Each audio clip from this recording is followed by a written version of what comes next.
Hi అండి. ఇప్పుడు మన శ్రీశైలంలో ఉన్న శివాజీ స్ఫూర్తి కేంద్రం దగ్గర ఉన్నాము.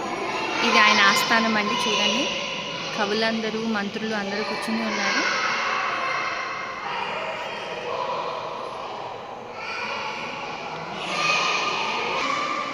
ఆయనకి సంబంధించిన కొన్ని చిత్రాలు గోడల మీద ఉన్నాయండి. ఇప్పుడు మనం వెళ్ళి అవి చూసేద్దాం పదండి.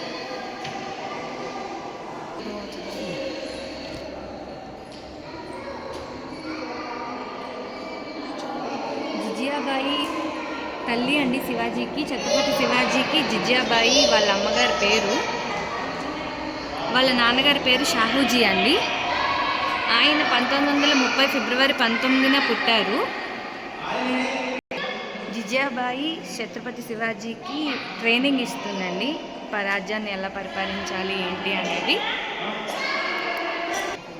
ఆయనకి 15 ఏళ్ళు వయసున్న టైంలో కూడా ఆయన ఒక రాజ్యం మీద యుద్ధం చేసి ఒక కోటను గెలుచుకున్నారండి. చూడండి, అసలు 15 ఇయర్స్కి ఆయన యుద్ధం చేశారంట. 1674వ సంవత్సరానికి శివాజీ దగ్గర 85 నౌకలు ఉన్నాయంటండి అప్పట్లోనే. ఆయన అవన్నీ కష్టపడి సంపాదించుకున్నాడంట వేరే రాజ్యాల మీద యుద్ధం చేసి.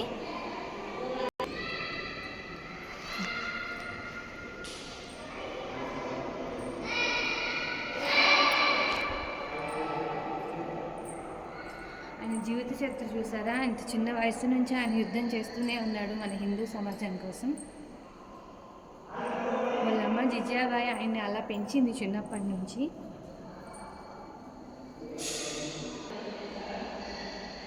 ఇక్కడ చూసారా అండి మీరు? ఇక్కడ లెఫ్ట్ సైడ్ బాటంలో చూసుకుంటే మన అఖండ భారతదేశం అలా ఉండేదంటండి 20వ శతాబ్దంలో. కానీ అది మనకి 21వ శతాబ్దంకి వచ్చేటప్పటికి చూడండి ఎంత అయిపోయింది. ఇండియా అనేది డివైడ్ అయిపోయి చిన్నగా అయిపోయింది. లేదంటే ఇదంతా మన ఇండియానే అయి ఉండేది ఒకప్పుడు. ఇండియా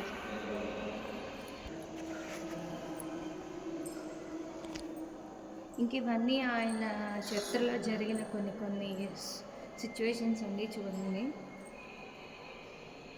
చాలా అందంగా చెక్కారండి గోడల మీద. మీరు కూడా శ్రీశైలం వచ్చినప్పుడు దీన్ని విజిట్ చేయడానికి ట్రై చేయండి. చిన్నపిల్లలకి చాలా ఇంట్రెస్టింగ్గా ఉంటుంది ఇది.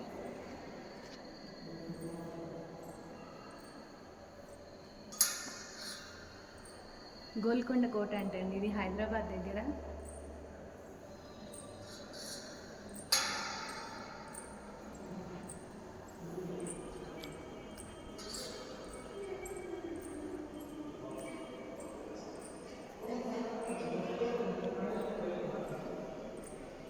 ఇవన్నీ చిన్నప్పుడు చదువుకున్నాం కానీ అసలు ఏం గుర్తులేవు.